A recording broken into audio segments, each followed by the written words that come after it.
So again, an outline.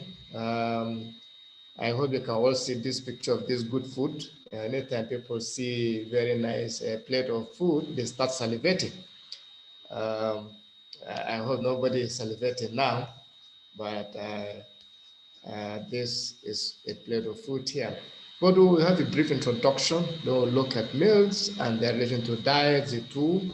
We'll look at what constitutes a good meal. We'll look at when and how to eat, and then we'll take some take-home message and we'll close. It shouldn't be all that long, but it's very important. So what again is a learning expectation? I think we should be able to know what a good meal should look like, how to choose a meal, and we should be able to to practice some mindful eating. And then we may also look at how to engage in time restraint eating, and then we'll close. I do not have any conflict of interest to declare, except to add that I chair the Just Lifestyle and Digital Medicine Group, and let me at this level appreciate the leadership of the CMDA Plateau State for inviting us to participate in this CME. Having said that, I hope I am clear enough, which is very important.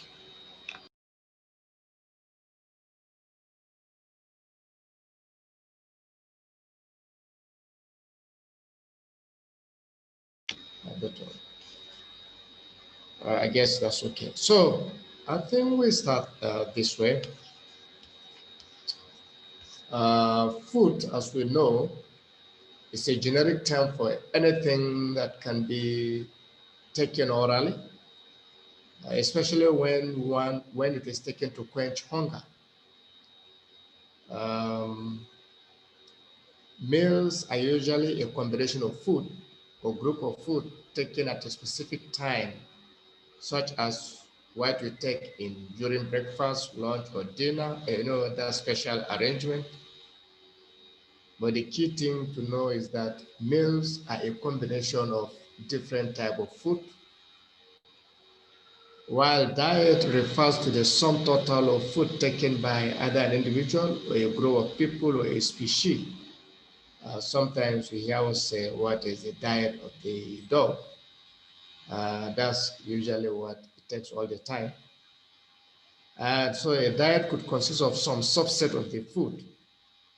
And sometimes we'll have some names like the vegetarian diet, the Western diet, to mention but a few.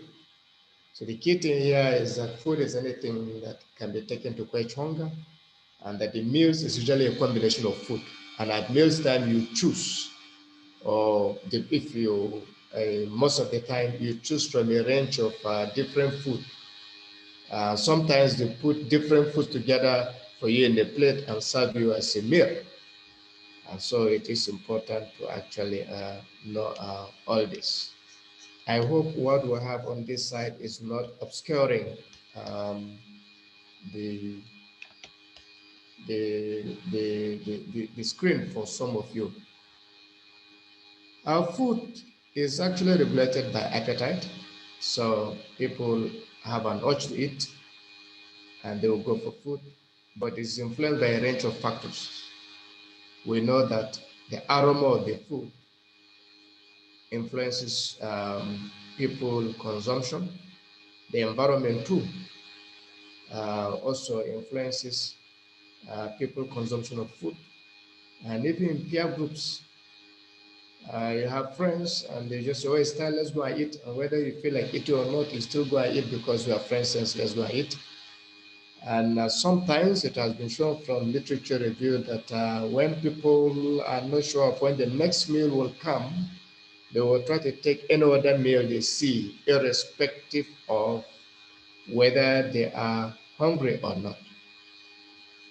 These are some of the factors. There are different food types or food item types. Of course, we know that meals are prepared from food and food tends to be raw before it is prepared. Raw food items vary by environment, culture, and And this environment and culture equally determines the meal to be prepared from the food items. Raw food items could be grouped as what I've shown here, as fruits, as vegetables, as grains, as tubers, and even dairy product.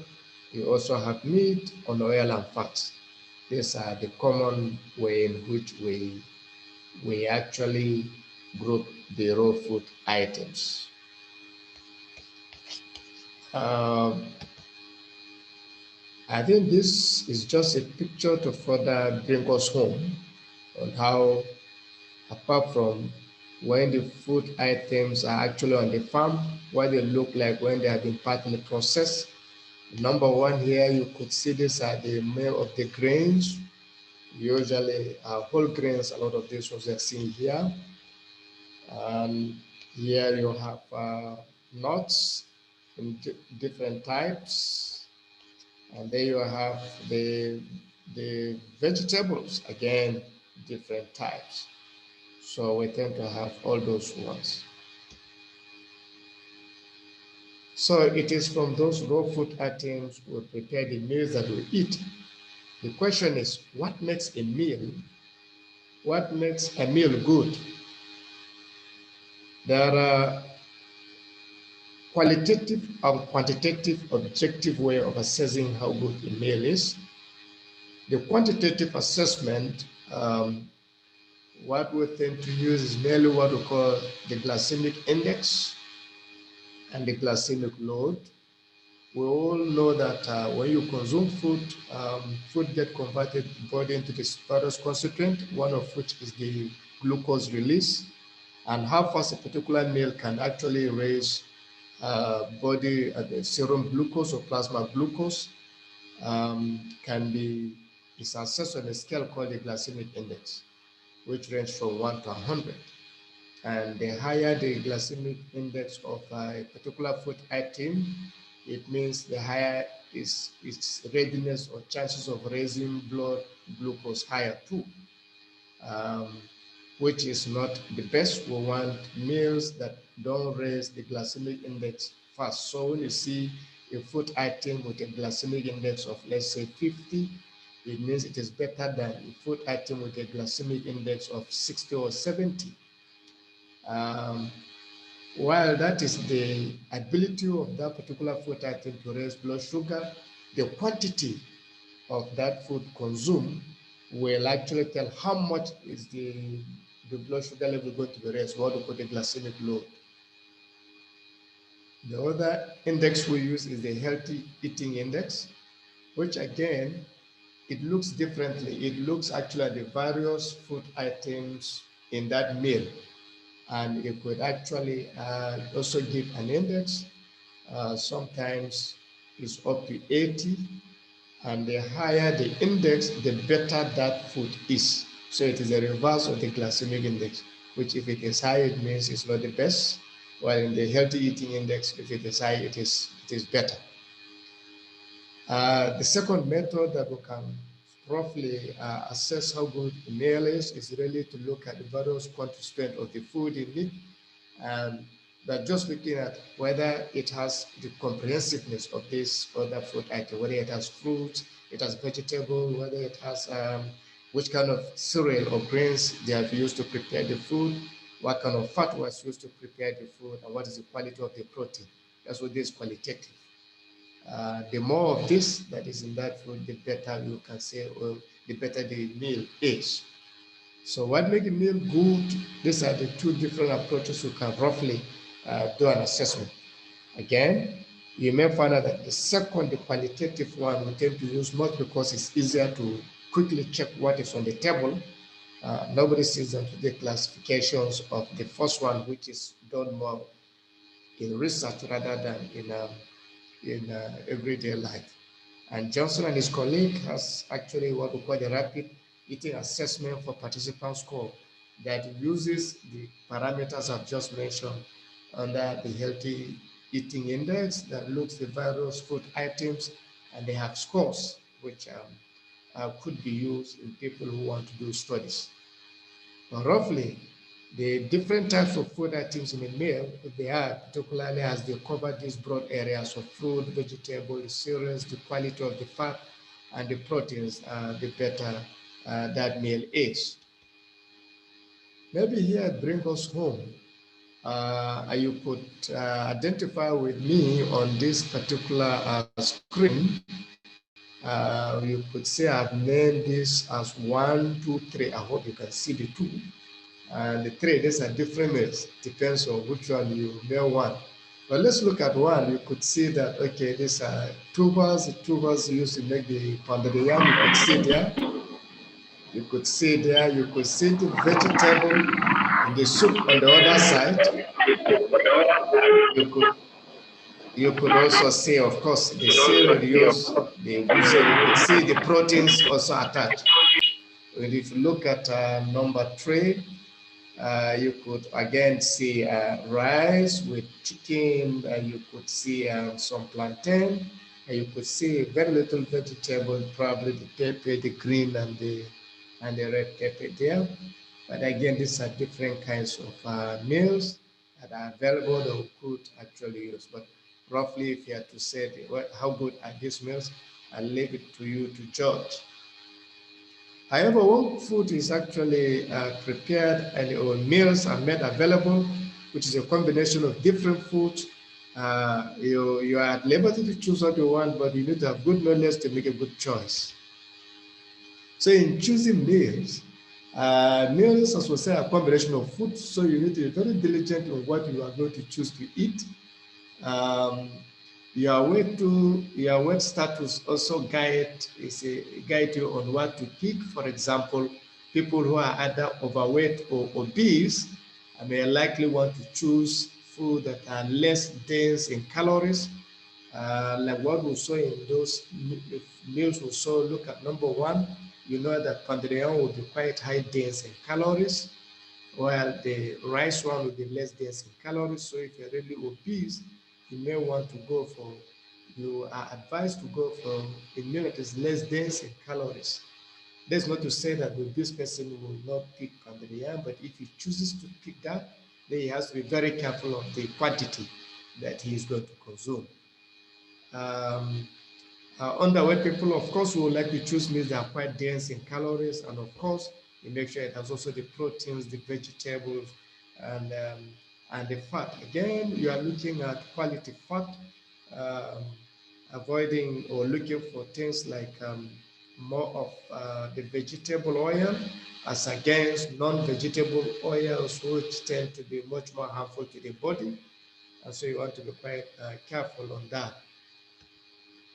Uh, I have shown this picture before, but I brought it again. In choosing a meal, I want to put it here, how not to choose a meal.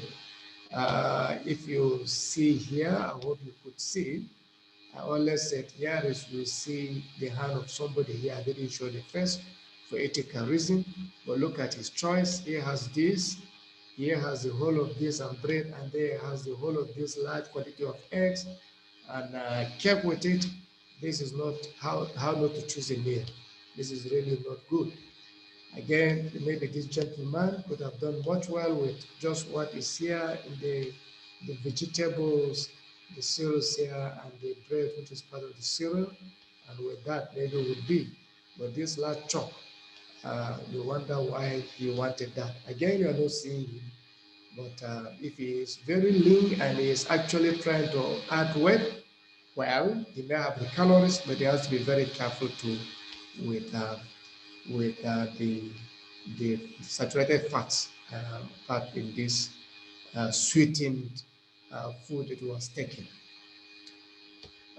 So when should one eat?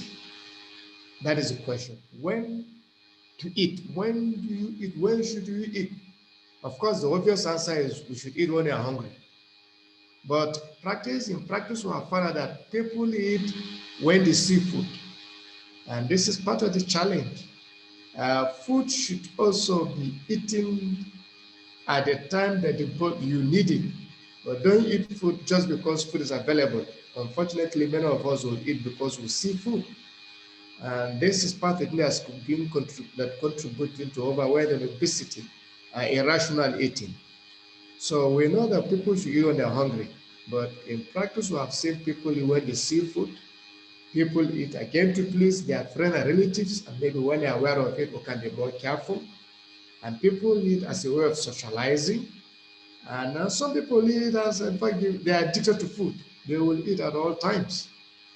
So it is important that you know that if you abuse or irrationally take food, you end up with some of the consequences, one of which is, of course, overweight and obesity, and of course, diabetes and all those problems that comes with inappropriate use of calories. It is again one in eating.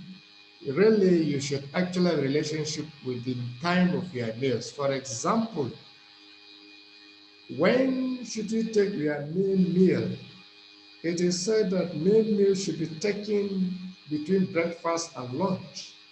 Uh, when you take a main meal outside lunch time, which is expected between 1 or 2, not beyond 3 p.m., you'll find out that you end up, studies have shown that you unnecessarily gain weight. So your main meal should either be at your breakfast or it should either be at your lunch. But again, if you're managing your weight too, good breakfast is quite good. You need to have some good in carbohydrates and also high in good quality proteins. That should be your breakfast. Your lunch should be your main meals, whatever you want to take if you have not taken it during breakfast. Again, if you have calculated you are taking quite a heavy meal in terms of quantity and calories, then it's preferably you take it during lunch, which preferably should be taken before 3 p.m. Dinner, which has different variation of time depending on when the person chooses to take his dinner, it should be very light, except if you're a if you're an evening farm worker, then it means you can burn that. Otherwise, people are generally advised to take their dinner very light. In fact, there used to be the slogan that you should take a breakfast like a king, you take your lunch like a prince, and you take a dinner like a pauper. The reason is when you take heavy meals in dinner, you end up adding unnecessary weight and unacceptable fat, which all contribute to cardiovascular disorders and other joints and other joint disorder that comes with it. So you try to avoid that so that you don't add unnecessary weight. And for people managing their weight, it is important that they are careful on what they eat during dinner. So when to eat, it should be when you're hungry. If you're not hungry, the advice is advisable not to eat. If you must eat, then uh, you choose a very light snack, which may either a fruit or vegetable, or simply just take water. How do you eat? How should you eat? Well, let's look at timing first. Some people are fast eaters, some are slow eaters. But it is recommended that we eat between 15 and 20 minutes. The reason is that as you start eating when you feel hungry and food gets into the stomach, it stretches the stomach and the stomach sends signals to the brain, that is the appetite center, the hypothalamus, to actually says you are full. And it takes roughly between 15 and 20 minutes for the body to do that. But if you're a fast eater, you could one could even finish two balls of pounded yam at that time. So you are actually encouraged to eat slowly. Eat slowly. 15 to 20 minutes should be the time to take to eat. You take longer is better. You take shorter is not good. Sometimes we say fast eaters are those who are eating in less than 10 minutes. Slow eaters will be those eating beyond the 20 minutes, which is good. So it is preferable that a slow eater. Concentrate on the meal. Sometimes people are eating and doing something else. That is really not good. Please give food its full attention. Relax, enjoy, and savor the aroma, the taste, and eat slowly. And then you will be so surprised that within 15 to 20 minutes, you really feel full if you're eating slowly. You should stop eating once you feel you are full or you are full up. Some people feel full up because they still like the food and they find the food looks nice in their presence and it's still there. They keep eating and they end up overfeeding, which is not good. So you are actually advised to eat slowly, and when you feel full, please stop. When you no longer feel hungry, when you have that satiation level, stop eating. Again, Spurgeon, Withers, and Foster have done some study on eating rate, and these are part of their advice on how we should eat. Uh, if we say eat slowly, how do you eat slowly then? Because it's important that people who are overweight and also obese eat slowly, even those who are not, because if you don't eat slowly, you are like the tendency is to take much more higher volume and higher energy, which if you do not do things that enable you to actually dissipate those energy, of course, get converted into extra fats and then you add additional weight. So how should you eat slowly? In eating slowly, we ask that you take smaller bites. So take a smaller bite of your food, chew it slowly. We hope it's a chewing type, and chew if it is chewing type, chew at least for 20 to 30 minutes. If it's a chewing type, of course, you must chew something. Then it is you are advised to drop the utensil when you take a bite until you finish eating, then you take it again. So you take smaller bites, chew at least 20 to 30 times, preferable drop utensil after taking each bite if you are eating quite slowly, and then savor its aroma. And you should stop eating once you feel you are full. It is important. And I think I remember this is one of the area in a discussion with a group. People say, no, even when food is so sweet and it's available, you say we should stop eating. Why can't one finish his plate? Well, if you must finish the plate, then at the beginning you should have chosen or picked a smaller plate and put the food a small quantity so that when you finish, you don't have to go back and fill again.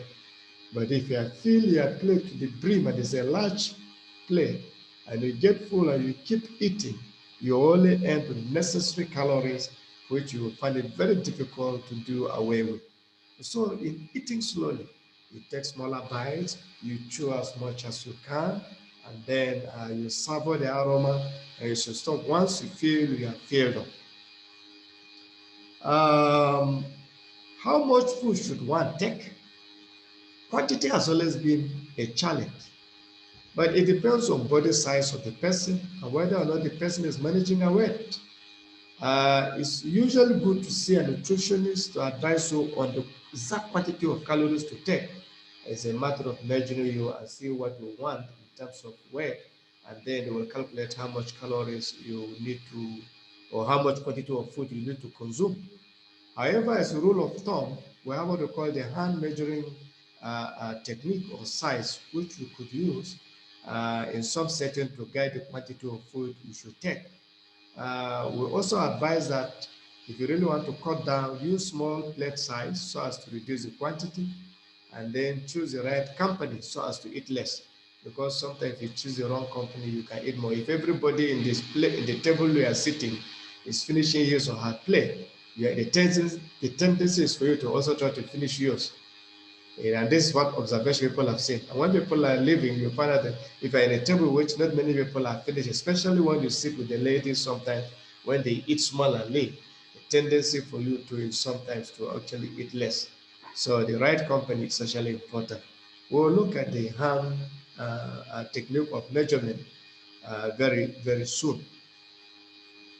Here, I try to show this diagram that shows the hand and what it means if you say take a serving or a cup of cereal, for example. If you want to take, like say, a serving of cereal, we have shown that the whole fist of the hand compare very well with the cup, which you can see here, which you can see them here, and you can say a serving is given there.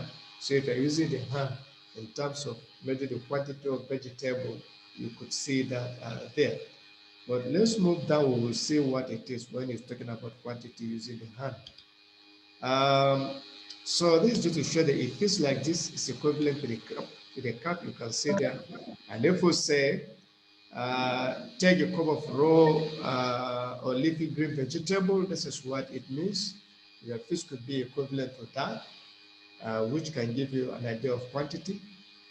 When it comes to meat, you can see the whole of their pan, the center of their pan here is about 3 ounces, and we usually say don't go beyond, if I take a red meat, at least 2 pieces of that will be adequate. So this size will be 3 ounces, and 2 pieces of that will be 6 ounces. And that is like the standard size of a serving of a piece of meat in a meal. When it comes to fruit, we'll say take a medium size. Again, medium size will serve your fruit, maybe like the tennis ball you're seeing here, which again is what we say use the hand, using the hand as a guide for quantity.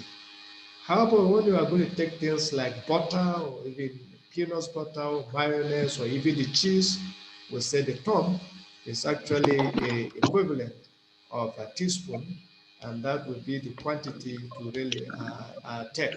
You know that a teaspoon is smaller compared to a tablespoon, and 3 tablespoons equals to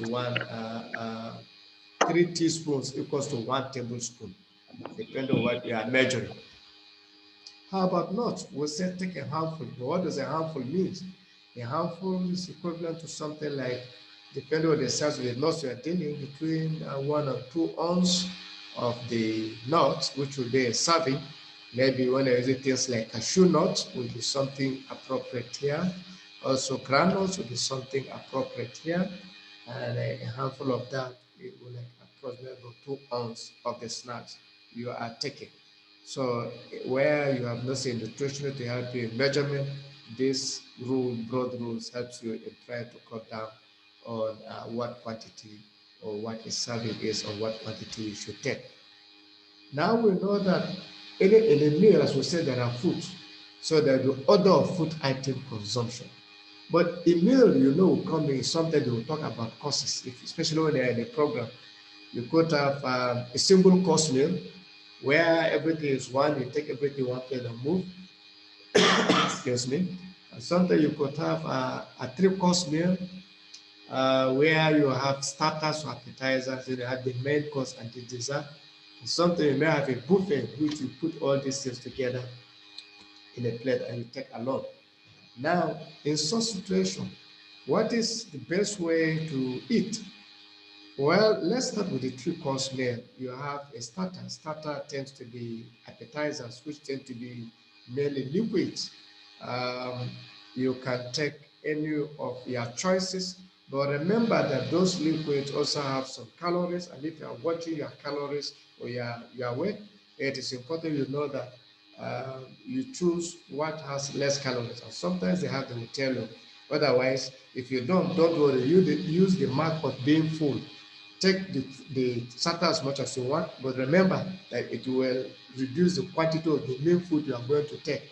So make your choice, but remember that it will affect how much of it is in the main food. So if you want to take a lot of main food, then take your starter small and then wait for the main food. Otherwise, you'll find out that you get full too quickly. If again you are watching your weight and you want to take the best in a meal like that after the starter, it is advisable that you go for the fruits next.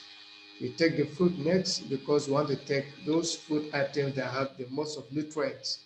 So you want to take that, and then lastly with the main meal so that you can take a small quantity of it, because the antioxidant and all the minerals in the vegetables or the fruits, sorry.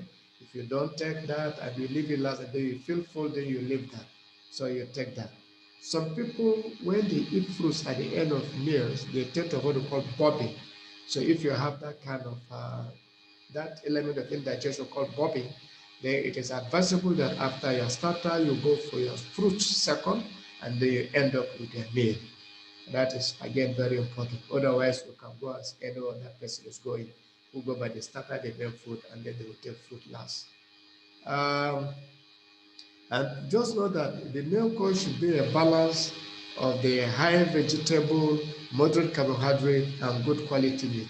You want to take more of the vegetables because you can take quite a quantity of it. It can make you feel full faster because of the volume with less calories. So that is the way we are advised to actually eat. so that we can make the best of the nutrients and uh, and the best of calories too, because you need it too. So that's the three course diet. In a simple course diet, again, like in both, when you put everything in your plate, you be careful in picking what you want. You know that again, if you are watching your weight, then you know that your vegetables and fruits will be a bit quite a higher quantity compared to the main carbohydrate or solid or cereals that you're going to take. So try to balance that. I always say start, even if you put in the plate, start again with whatever starter you have taken. Take your vegetables if they are there. Take your fruits if you are there. You end up and add the main meal, which is the carbohydrate, and see how much you take. Except of course, if you are trying to gain weight, then the other way around is very important. So having said that, how about taking fluid during meals? Yes, first and foremost, the best fluid to take during meals is water. Why? Because first and foremost, it doesn't have calories, so it does not really add any danger to you. That is one. Two, it's a good lubricant. And three, it can also fill volumes. It can expand the stomach and actually begin to send waves about feeling full everywhere. You have not taken the main, you are yet to finish taking the main meal. So water is good. It is actually recommended and you should use that. And people are using water to actually manage their weight, especially those overweight or obese. If you take water at least 500 minutes, 5 minutes before commencement with main meal, there have been studies that have shown that people actually lose weight with that, and people are encouraged to do that. But most of the time, you want to some people want to sip water in between bites because they want to buy time and keep within the 15 to 20 minutes is another good one. But don't take much because we don't want a lot of water mixed with the main meal in order not to have problem with digestion. Water again should be taken preferably at room temperature, except in extreme weather. Of course, in extreme weather, if you're in a very hot environment, we'll take something quite cold. If you're in a very cold environment, we'll take something quite hot or warm. But in normal environment, water at room temperature is just acceptable. And you can use that to actually reduce the quantity of food you are going to take if you so wish. Because the more water you take, the less food you will take anyway. Apart from water, what other fluids are there? Of course, you see people sometimes eat and at the end they take some alcohol. Yes, for those who take alcohol, take the right quantity and the right brand. If you are taking red wine with meals, it's recommended. Just alcohol with meals like this, no, but red wine in meals is actually a good addition if you do take it. If you don't take it, don't start it because it doesn't add anything. Fruit juices, if they are fresh, they are also good, but they add more refined sugar, well, they add more sugar, sorry, into the system, and so you need to be careful because all this is going to be the calories you are going to take. If you must take them, you take your water and take your juice, reduce the quantity because we know that juice will add more calories. The whole mark is to have the right quantity of calories you're going to use. That's going to be helpful to you. Of course, there are fruit juice which are not fresh. You are discouraged from taking them because they can raise your glycemic load unnecessarily, and therefore you avoid those ones. What are out of the other drink? The soda drinks, the sweetened carbonated drinks, some people like them. We said, well, no, they are not the best, and if you can avoid them, avoid them. But if you must take them, then take into consideration the total quantity of calories you are taking, because they equally have quite good quantity of calories, especially when they're looking at Coke, Fanta, and the rest. So be very careful if you are going to use that in your meal. It will be advisable you cut the main meal quantity so as to balance the calories you are going to take. So this is what you can say with fluid intake. Excuse me, and that is what you look about meals, what they are, when to eat it, how to eat it, whether you should take fluid or not. These are some of the things that you could use. However, let's look at additional eating pattern, as I call it. First, there have been the question, how many meals should you take in a day? That is the question. How many meals? We have always been told that main meals should be breakfast, lunch, dinner, and some people still take snacks in between. As we have checked and found out that there is no scientific basis for taking 3 square meals a day. If you feel hungry, you have to eat, you should eat. We felt the research have shown that much of these 3 square meals and above is coming from the food industry. And so people are actually advised to cut down on the number of meals in a day, depending on what is very good for them.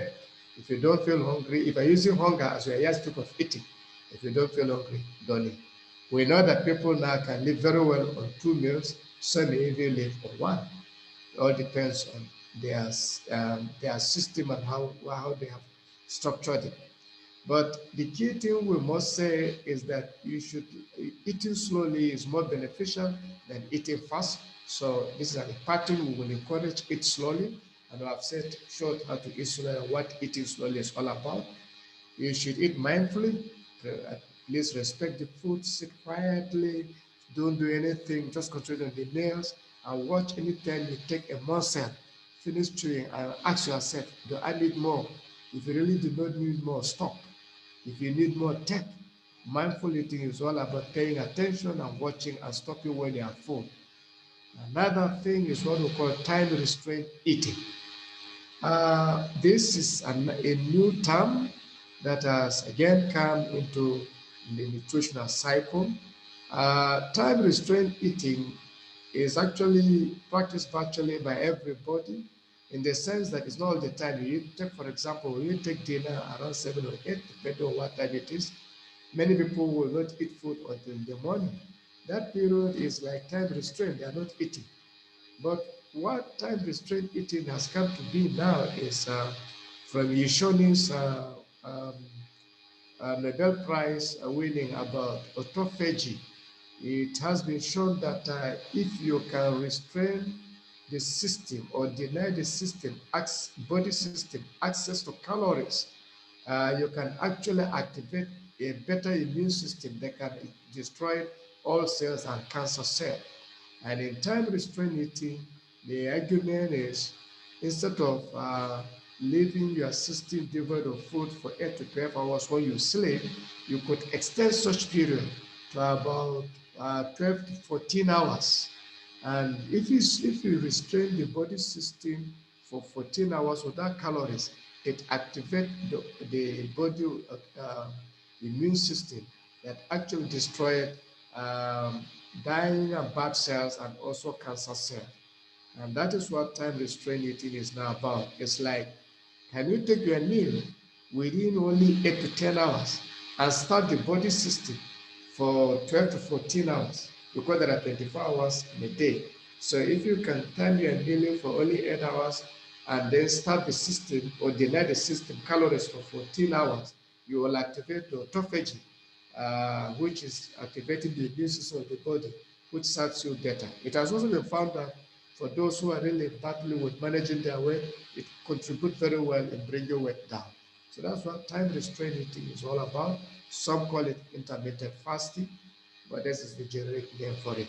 So again, it could be practiced, and it is a thing that people are doing. Uh, Maybe there are again diet patterns in which people are grouped and based on eating and then where how well they fare in terms of morbidity and mortality. I just put this because now people are being identified with the way or the pattern of their eating. For example, some now people are going more plant-based, and there are those who refer to as vegetarian, who are people who feed mainly on plant-based food. And of course, if you are feeding on a meat, we will call that you are a non-vegetarian. So the degrees is either a vegetarian, you are a non-vegetarian. So vegetarians are those that feed mainly on plant-based diet, while non-vegetarian are those who feel on both mix of both plants and animals diet in large in different quantities.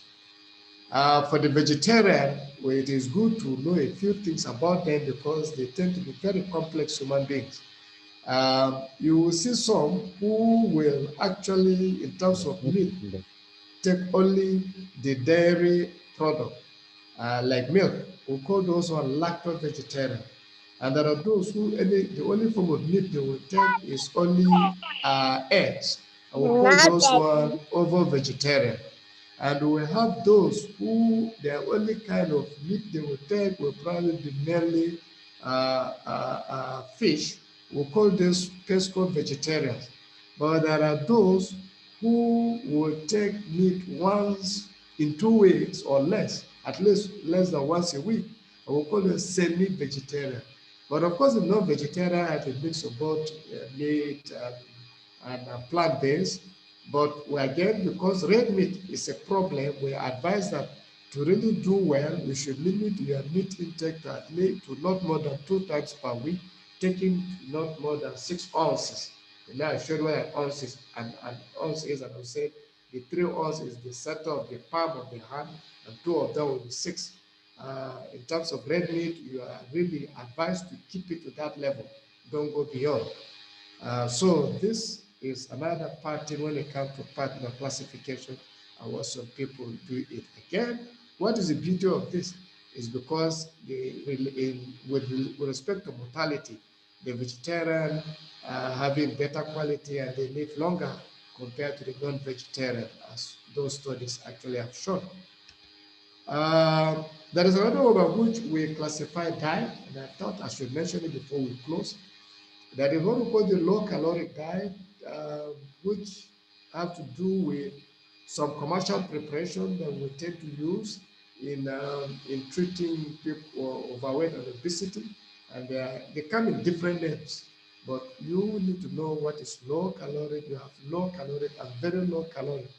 The low calorics actually have total calories of less than 1,200 kilocalories, while the very low has something 800 and below. Some even have as low as 600 kilocalories per day, which is very dangerous. And we say people should not be encouraged to take that. But these are different commercial preparations classified that are used in weight management. Maybe we should quickly look at the African diet, the characteristics, and then we'll move on to finish. Um, the African diet, as we know, we tend to have more of tubers, like the first meal I showed to you, the pounded yam, whether it's the cassava fufu. These are the large calories. We'll have the cereals like the maize, sorghum, and millet, acha, rice. These are also very whole grain cereals that we have.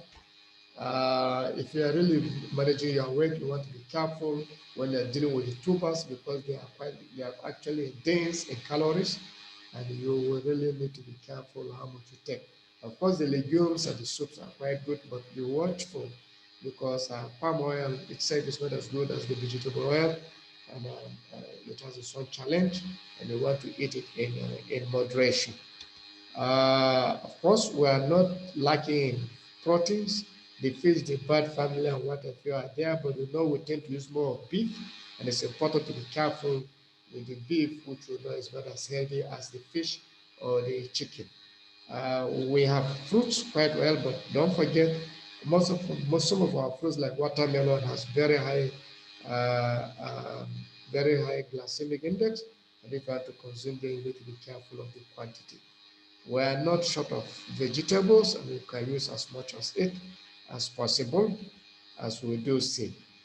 I will come to the end, but let me say that there are special diets that we read in the books, the Mediterranean diet, the Dash diet, the keto diet, the paleo diet. Again, these are combination of foods in different forms targeted to actually address certain needs. We use them mainly in treatment, but there are also in some part of the world there are actually standard meals like the Mediterranean diet, and I've tried to put what is supposed to be. Take the Mediterranean, for example, take the more of whole grain, vegetable fruits, and seafoods and beans, but tend to be more plant-based. The Dutch diet, I hope you know what that is. That is the dietary approach to stopping hypertension. Again, it's a good diet that also has whole grains, fruits, vegetables, but tend to have low dairy fat. And the thing you run away from, which is not there, is that they try to make sure there is no high sugar, there is no high salt, and there is no high fat snacks. All those are taken out in the dash. The keto diet has been a bit controversial, tend to have more of fat is used in weight management, take between 15 and 60% fat, 55% protein, and very less carbohydrates. It has its own challenge. And the paleo diet, which is again plant-based, tend to be much better than even the diabetic diet that we know, but they also have fruits and lean meat, and it is used in some quarters. Just for us to know because they may come across it, and we'll put more use if you're dealing with weight management. You will probably come across some of them. So, sorry. Let me say that what we have done in the last 50 minutes is actually to look at meals, what are they, and how to eat it, when to eat it, and how to handle them. And if you know how to handle them, they give you optimal health. If you don't know how to handle them, they can jeopardize your health. But my take-home message will be that we should first concentrate on our plan because everybody should have an eating plan. If you tell me you don't have one, you know it's not true. You probably are not aware that you have a plan, but you do because you have a pattern, a way by which you eat. So review what you have. Review, take a good look on your lifestyle, and review what is your eating pattern and see where you can make improvement. But at least in the diet, we know that the high fibers will be better, the nuts will be equally good because they give us the antioxidant we need. And when you come to the meat, again, try to get quality. We usually say white meat is better than red meat. That is what the research has shown. And so we should use that much more. I think I always tell people we should take the red meat anytime we don't have the option of taking the white meat, and we should take the red meat in moderation. We should now know how to use water and use it appropriately.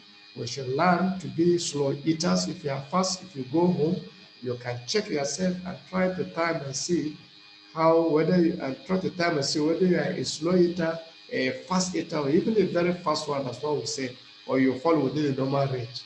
Let's try to learn to be slow eaters. Let's also learn to practice mindful eating, always giving the food all the attention. If you are really overweight or obese and you want to consider time restraint eating, look at it. But at most of the times, let's avoid sugar sweetened drinks if and when possible. I always say it is possible. Please, you just make the effort. And for those of us with children, we need to be careful because we put a lot of these sweetened drinks. And when children learn eating like that, they grow with it. And so it is important that we begin to structure their eating now so that they grow with it and grow with the right way of eating properly. So let me conclude and say that we should eat to live instead of living to eat. If you are going to eat to live, then you always ask yourself, am I hungry? Or when you see food, do I need this food? So don't just jump to the queue because food is available and free. No. Let us learn to live to eat. If we are jumping in the queue to eat, later we see food, then it means we're living to eat. And if we need to eat our food as medicine, in other words, if we eat our food correctly, it will go a long way to build our health and give us ultimate health. But if we don't eat correctly, then we will now become the create the disease we are running away from. And then you will not be eating your medicine as your food. You can imagine the person has hypertension, diabetics, and other arthritis. By the time you see the pill load he is taking, you can see that he's eating his medicine as his food. So let's learn to eat our food now as our medicine so that we don't end up eating medicine as our food. A good knowledge of meals and how to consume them is essential for optimal health, as we have said. And if we put it into practice, well, we eat every day. And I believe this knowledge should be able to help us to refine and take a second look at what we do and see how best we can improve. Of course, it has been shown, both in exercise and even in diet, that people who have good eating habits are party.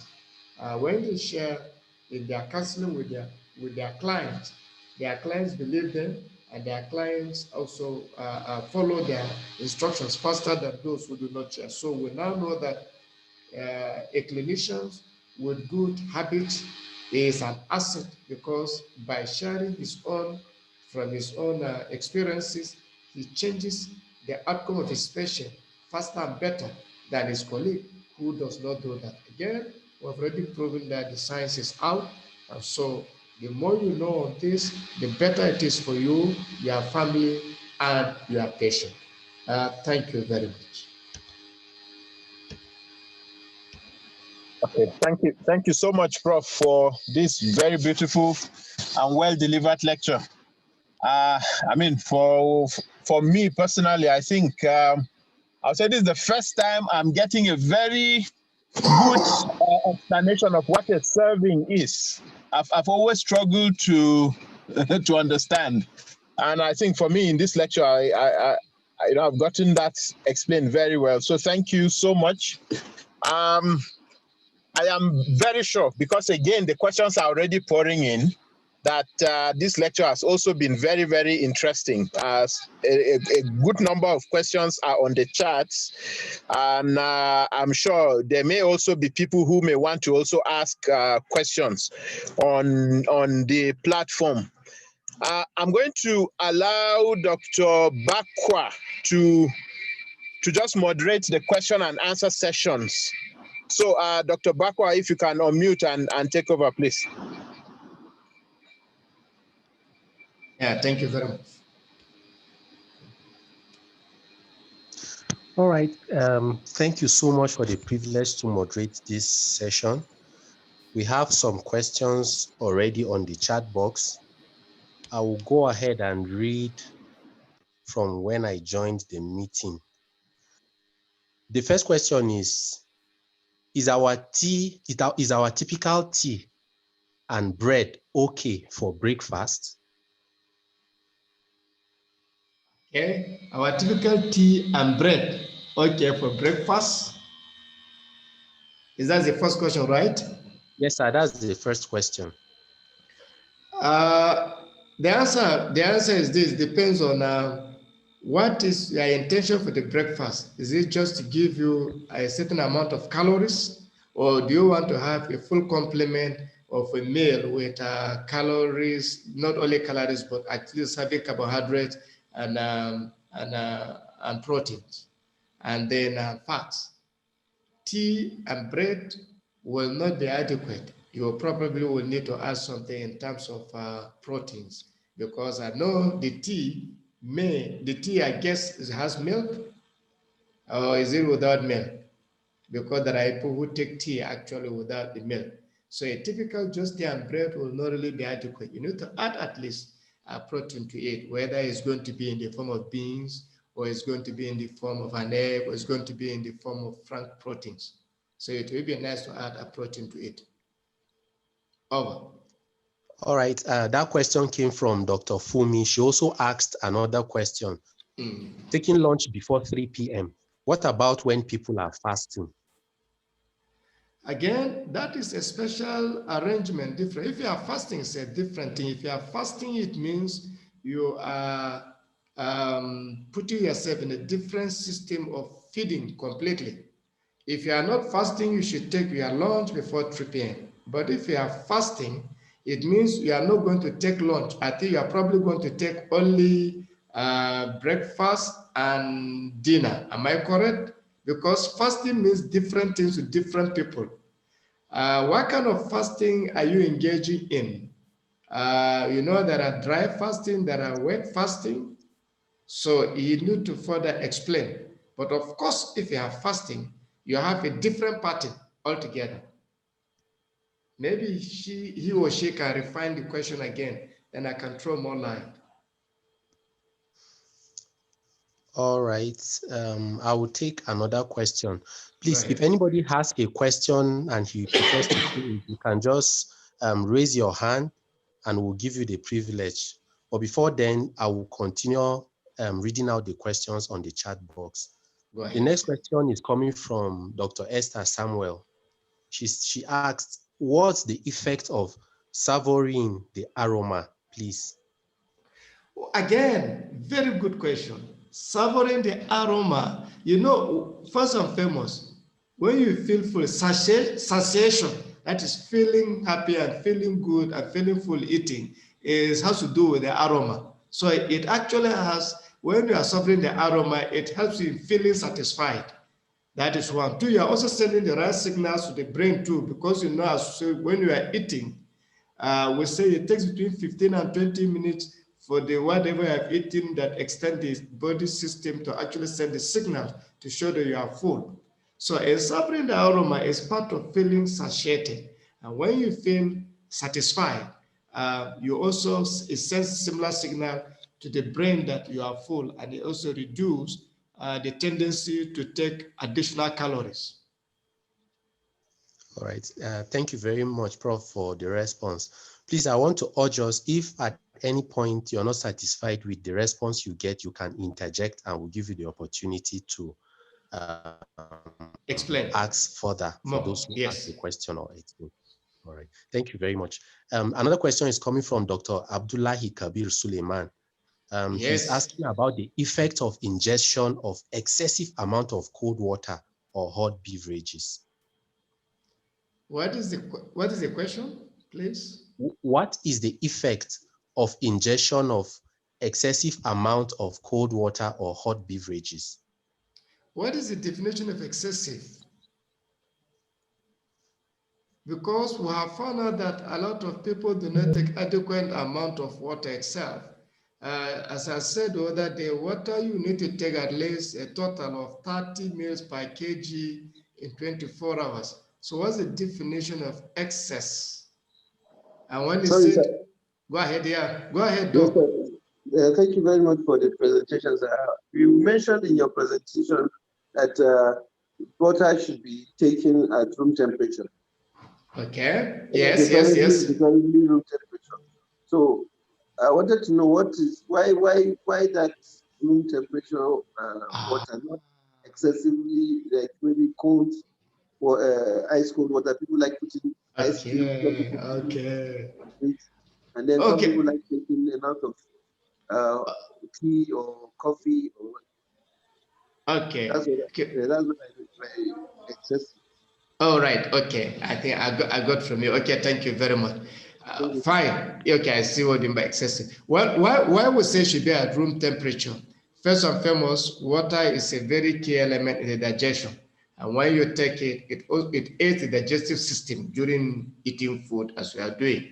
But there has been, in some quarters, has been shown that, or it has been postulated that when you take very cold water, for example, and you have taken a meal with oil, it tends to make that oil to form what we call cuts, in which they are irritant to some people in the gastric tract, and in some studies have been postulated that this could be conditions for stimulating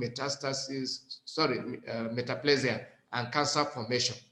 So people are now being encouraged, don't take water that is too cold when you're eating, take a meal take water that is a room temperature that could equally well aid or be a very good aid to digestion, rather than allowing oil to form cuts that could be irritating to the gastric lining and also could lead to contributing to metaplasia of the cells and formation of cancer.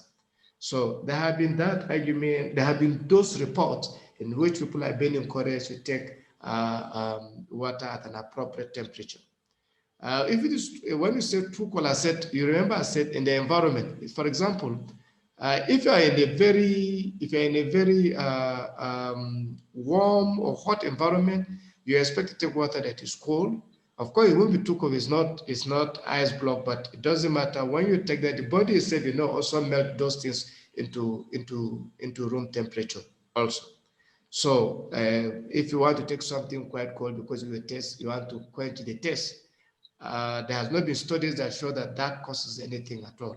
Of course, but if you are taking large quantity of very cold water and you are also taking oil in the meal that can form those cuts I explained, then of course you stand the risk of having that other scenario that I have just explained.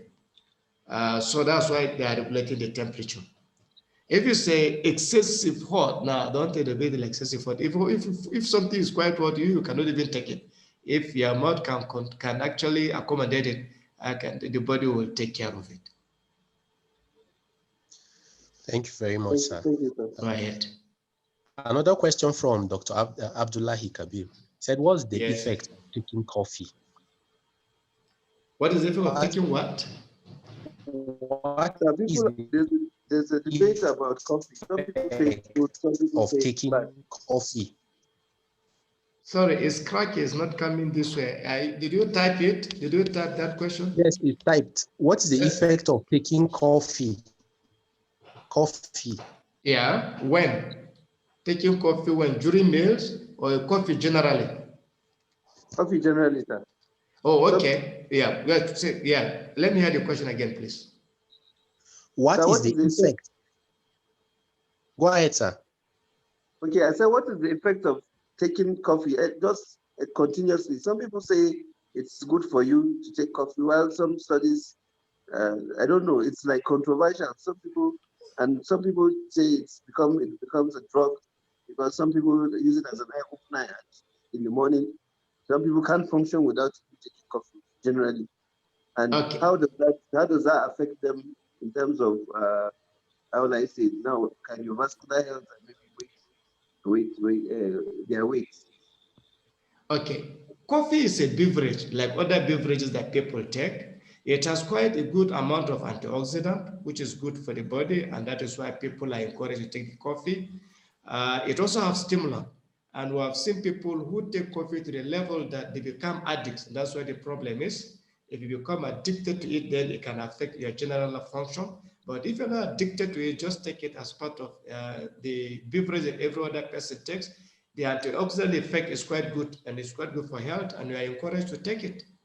So the answer to your question is take coffee, but don't become addicted to it. Moderation is key. Sorry, it didn't come, but it's I said cracking. moderation is key, sir. Moderation is key. Okay, yeah. But of course, it's not only in coffee. Just know that you can also be addicted to food, you know. You can be addicted to some food. So as people are addicted to food, they just enjoy eating. They just want to go and look for food. It's not that they're hungry, but they just feel like eating and they'll go and eat. They'll go and eat. So moderation, yeah, it is. So moderation, yes, certainly is key. Yes, moderation is key. Thank you, sir. I think I will take the last question posted by Dr.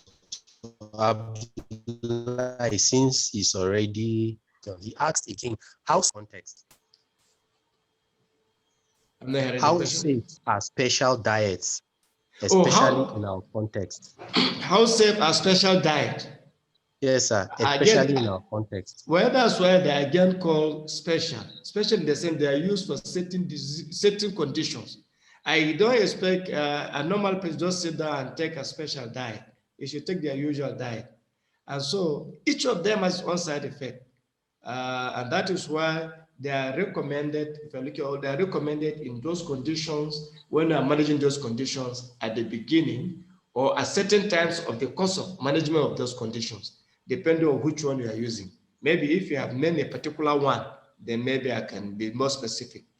But usually special diets, as we say, they also for special situations. And they should be used for those situations that are recommended for only. All right. Dr. Julius is asking about Coke. He said, what about Coke? Even if it is not the whole 60 cl bottle, but just a glass. So I guess Julius is not addicted to Coke, but it's a good question. If you remember, what I said about Coke is that Coke is one of what we call the sweetened carbonated drinks that we mentioned. And you know, Coke is one of those drinks that has a lot of sugar. So if you like Coke and you are going to take it, just take note that it has a lot of sugar, and so you do a compensation in cutting down on the calories of the main food you are taking so that you don't actually overfeed or take more than what is expected of you. Again, the danger in the Coke is that because the sugar is refined, it tends to raise the glycemic index quite high, and that is one of the things that attacks the pancreas and also contribute to insulin resistance depending on how frequent the person has been using the Coke. So if you must take Coke, then be aware of its danger and then take it with caution. So if you want to take a small quantity, why not? go ahead and take, but know that you are raising your glycemic index, so you are also increasing the amount of calories you are taking. So cut down to on the main meal so that the two put together, it become part of your main meal in what you take. That will be my advice on the Coke. Yeah. There is another question that is related to that, posted by Dr. Julius too. Go ahead. We should avoid carbonated drinks. What should we drink considering the fact that most drinks are carbonated? A good question, but because they are not sugared. So I have already said you should drink water. That is one. You drink tea. That is two. If you must take any of the carbonated drink, just take note of the caloric content. You should know that there is actually a relationship between regular consumption of those sweetened carbonated drinks and overweight and obesity and the development of diabetes. I'm sure we all know that this has been published, this established evidence of the link between sweetened carbonated drinks, regular consumption, and overweight, glucose intolerance, and type 2 diabetes. So, and that is why people are now saying that, look, do away with all these drinks. They're just habit. Because really, when you're eating a meal, take for example, let's take a bottle of Coke. You're eating a meal, what do you need a Coke for? You don't, it's just a habit that developed, it's not good. You add nothing. It only just simply shoot the glycemic index of that meal you are taking and tax your pancreas and tax your system and actually give you unnecessary calories that get converted into unnecessary fat, which in the long run contribute to the development of insulin resistance, glucose intolerance, and what have you. So this is why the research on this have clearly shown that government should take efforts to cut down even the consumption of sweetened carbonated drink, especially like the one you mentioned, which is probably on top of the league of those sweetened carbonated drinks that have so much sugar. Over. Sir, there is another question coming from Dr. Abdullahi Kabir Suleiman. How can one cope with the hunger pangs that occur when a person is modifying a person's diet? How can one cope with the hunger pangs that occur when a person is modifying a person's diet? Yes, very, very good question. First and foremost, I hope you know that you can actually bring down hunger pangs with water. That is one. So with sometimes just with taking sip of water, either plain water or in the form of tea without milk or sugar. You see the body system you can treat the body system, because when if you take something like, let me say I make a cup of, the people who take tea that has no milk and no sugar, how do you think they take it? How did they take it? They just convince themselves this is tea, and nobody say tea must have sugar and milk. And it is tea anyway. You can put the beverage itself. Like if you are taking like other green tea or even a Lipton, and you put it there, and you sip it, and you have the same sensation as the person who has taken a coffee or the other mint tea. You have the same sensation. So what we do is you can use water, you can use tea without sugar or milk, and of course, if you must eat something, you can take, there's nothing wrong, you take a fruit. Take a fruit. Because you say you are coping with hunger pangs as you are trying to lose weight, is it not so? So you could take a fruit, and with time, gradually, you get used to it.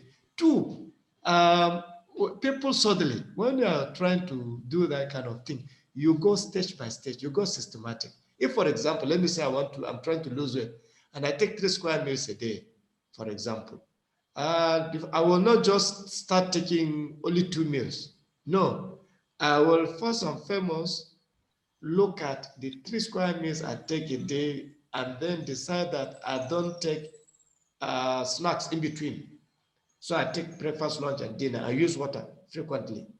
Then next, if I want to do away with 1 meal, the first to do is to start reducing half of that meal and see how your hunger pangs go. If you cope with a half of the 3rd meal, they'll go in that meal, bring it to a quarter, and see how you cope. Go in that meal before, and then with the water it replaces it. until you reach the level, you take it out completely. And then you can say, so you cope with the hunger system that way, but if you suddenly jump into it, the hunger pangs can be so much and can derail your program. So you should always have an advisor or a nutritionist or a lifestyle medicine expert who takes you through, because we do take people through on this, who takes you through the stages on how you go about trying to cut down on calories and how you're going to deal with the hunger pangs. I hope I've answered the question. If I haven't, let me refine it. All right. Dr. Samuels is raising her hand. I want to give her the opportunity. Go ahead. Sorry, I have a cough. That coffee is okay. I wanted to know the effect or the impact on hypertensives.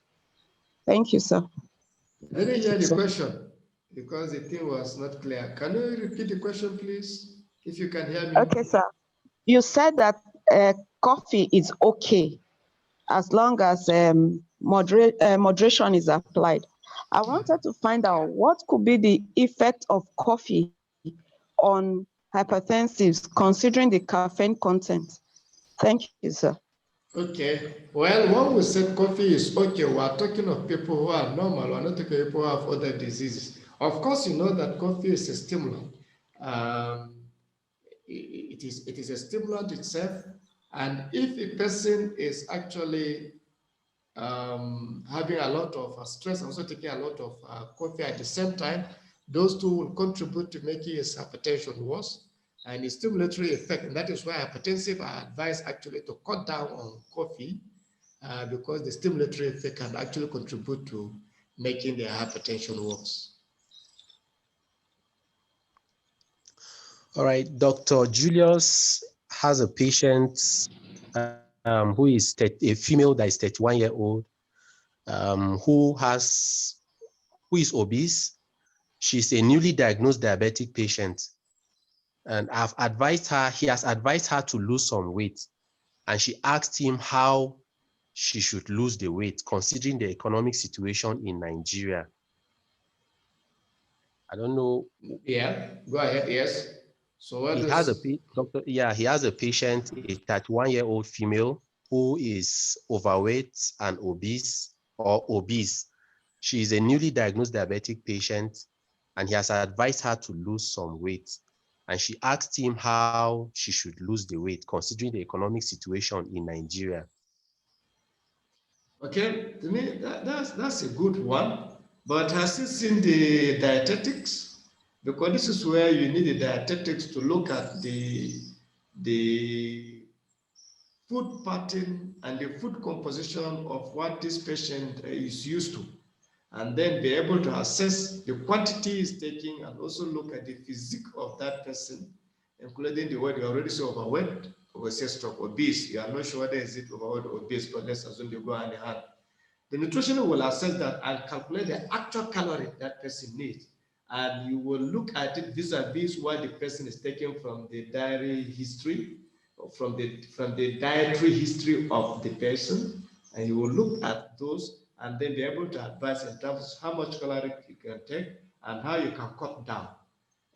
This is the kind of patient that you need the dietitian to work with you. You will refer that person to and say what you want, and you will assess and will advise the person exactly what they can do. Having taken a history and assessment and found out how much calorie the person is taking, whether that is more than what it is, and what he can actually use in terms of combinations to actually reduce weight. So I will say see the dietetics on this. All right. Especially a newly diagnosed DM. Thank you very much, sir, for all the responses you've given to the questions. Presently, all the questions on the chat box have been asked and answered, and nobody is raising his hand. So I want to hand over to the host of the meeting, Dr. Gimba, so we can proceed. The suggestions that have been made in the chat box have been noted. Okay, thank you. Thank you. Let's take the next lecture there. Thank you very much for all your questions, which are also very educative.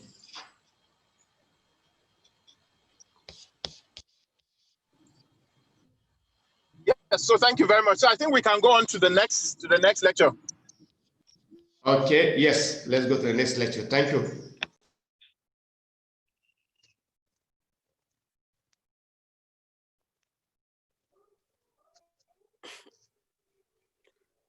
Okay, I think we need to introduce the next speaker, sir.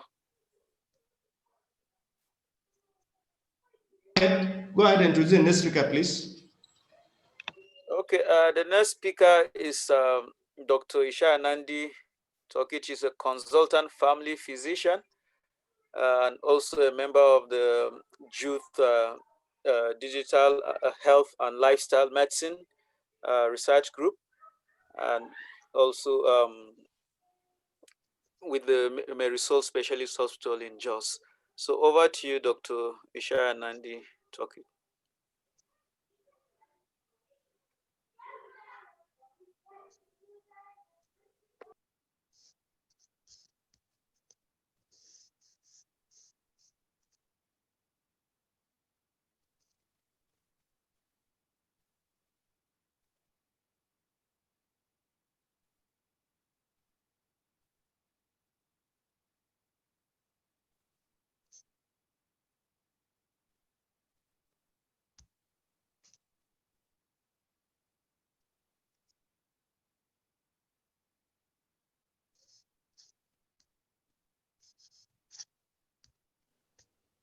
I think Prof may need to stop sharing first.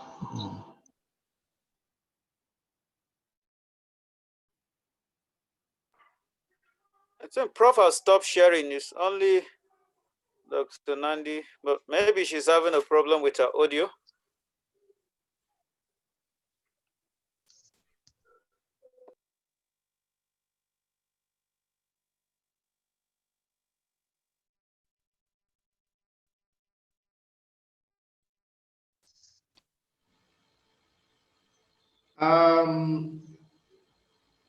I think I can see Nandi, but maybe Dr. Zumna, can you switch the co-host to Nandi?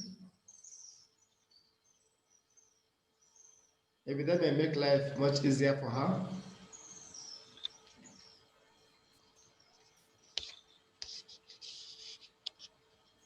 Okay, I've made her co-host now. Fine. Okay. I hope. Yes, thank you.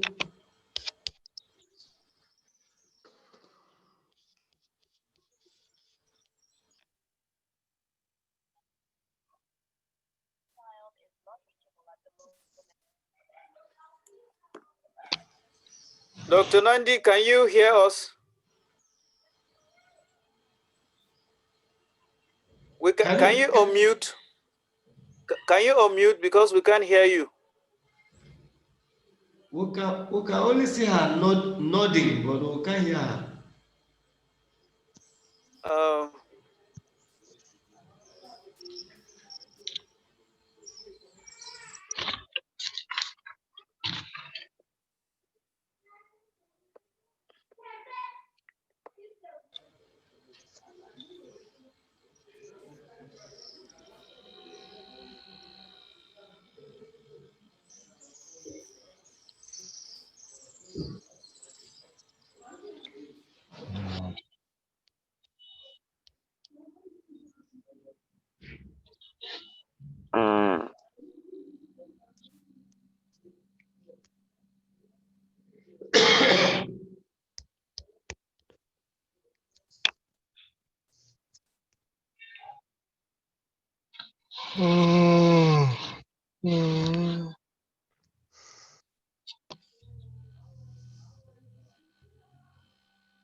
We're not hearing her. Auntie, can you hear us?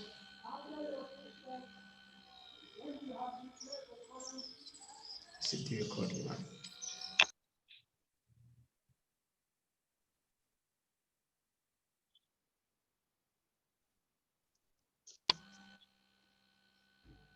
Meshach, can you link up the landing? Let's know what's happening. I think he's already talking to her. Yeah, it looks like he's talking to her. Okay.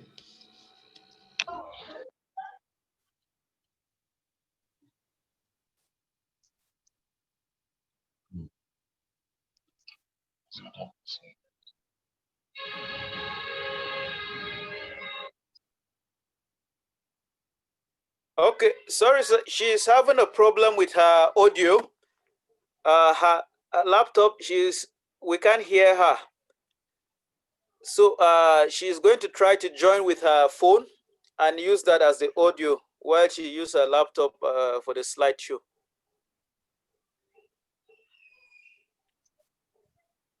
Okay.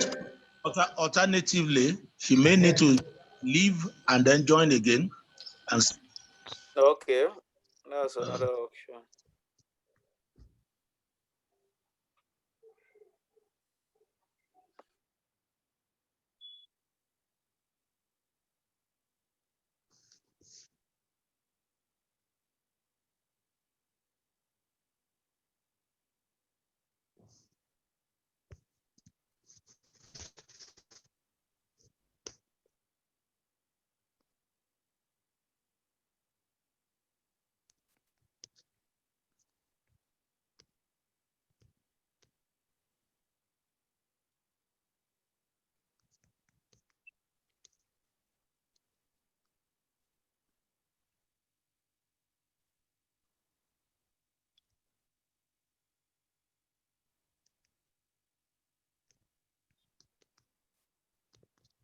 I hope she's able to join when she leaves.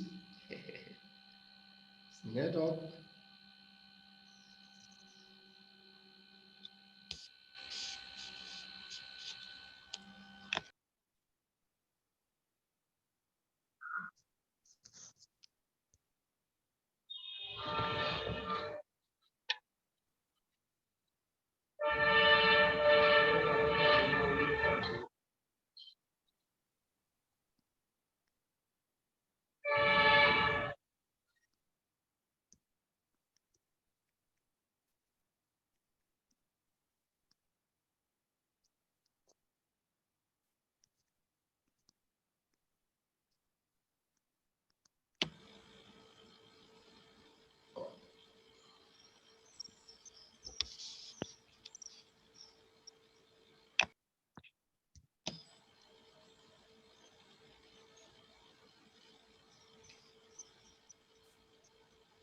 Meshach, can you call again and find out what's happening?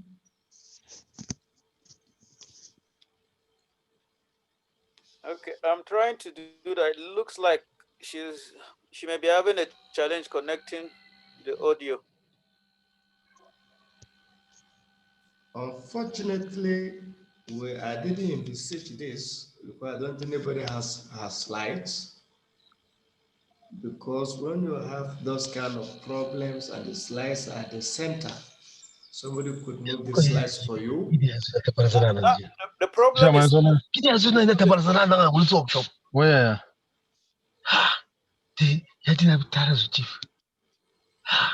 They come back me.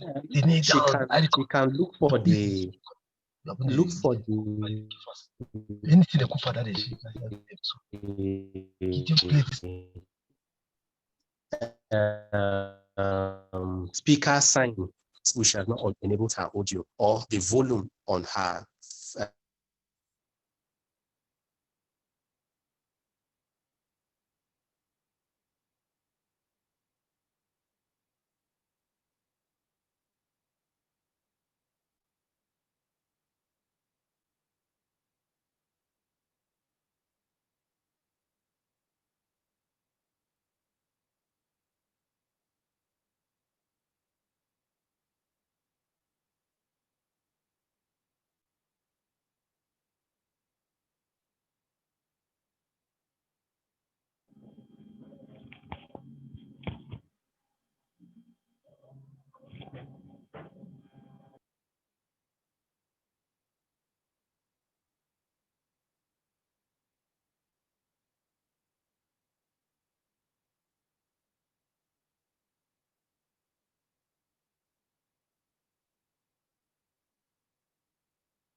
Well,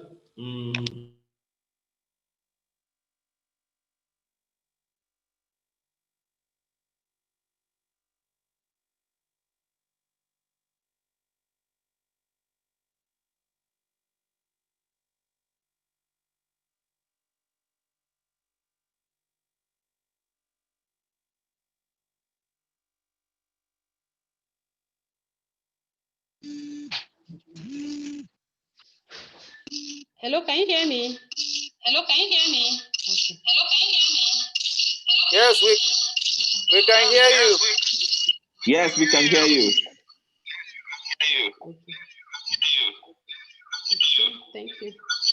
Thank you. Okay, it looks like you may have to.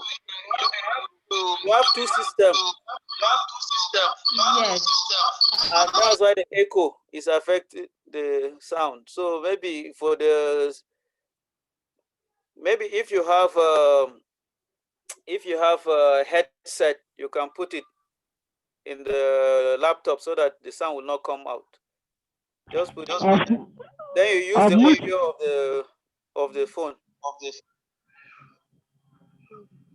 I think she has been muted. One of the systems has been muted, so you can speak Okay, up. the one that was muted is the one that the audio is working. Okay. So, Dr. Nandi, can you unmute that of your phone? Yeah. Okay. Okay. Okay. Can you hear me now? Can you hear me now? Yes, we can hear you. yes, yes. Except it has a lot of echo. Echo. Okay, But go ahead. your Go ahead. laptop, is the sound coming out from your laptop? I unmuted it. Where is this echo coming from?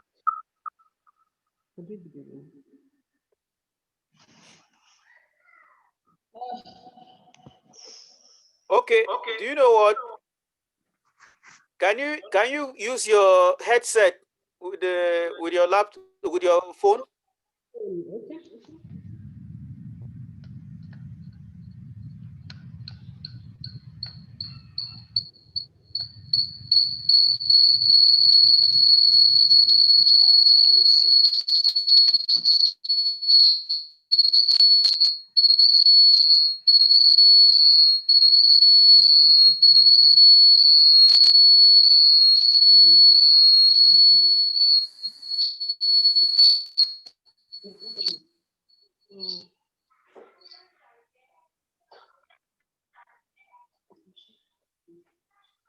Hello?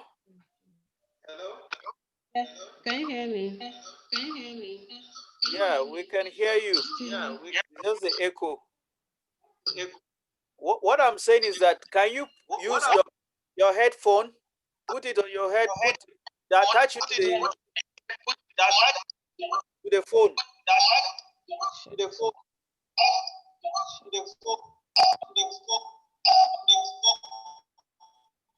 Okay.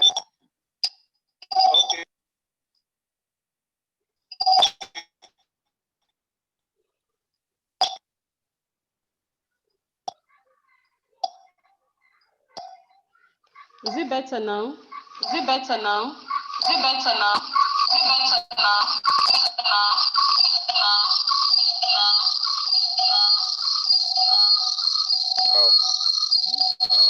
I don't know. Is this some settings or what now?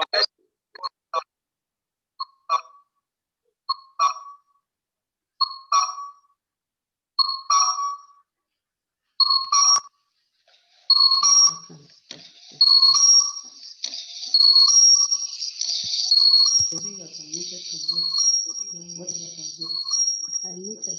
Yes, I muted here and I unmuted here.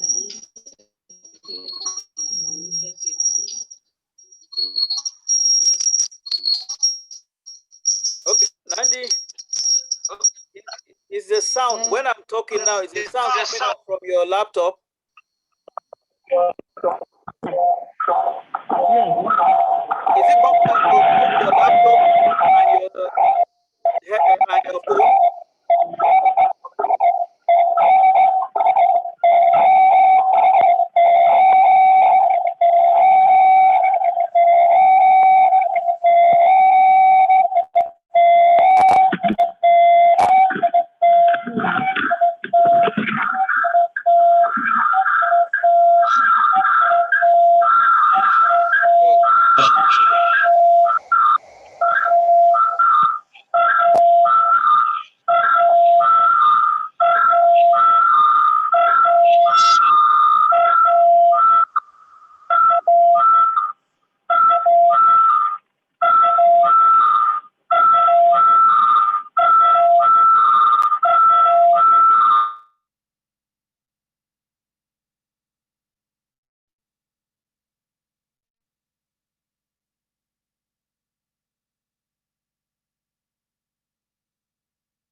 Okay, Dr. Nandi, if the sound, if both your laptop and the phone are all bringing out sound, it's going to interfere. So since you have a headset, can you remove it from the phone and plug it to the laptop so that the sound will not be coming out? So that you would, then you use Sorry. the sound from the phone directly. Let's see. Yes, sorry. I think I guess the problem from her side is not something we can solve now. What we may have to do is Nandi will have to present and decide that one or other two people are there so that we can switch gadgets if we run into this kind of problems. I will probably appeal to Zoom now. We may have to reschedule this last session again because I don't see us going through what I'm seeing now. I may have to invite Nandi, we'll have to be somewhere and then we'll check, and then in the next time we'll have to present that session, we will have to have at least two other gadgets at our disposal. I don't think we can go on with the challenge we're having now. Unfortunately, because we didn't foresee this, we would have asked us for the slides to be at a central area where one could have run it and then she could speak, if she could say it, speak through. Dr. Zumnan, may Okay. may I appeal that we have again, sorry, to reschedule this particular last lecture? Because from what I'm seeing from Nandi, she cannot present from where she is. If you were where I am now in my office, because I'm doing it from my office, that would be much easier to switch the gadgets because I'm presenting this from my office, not even from home.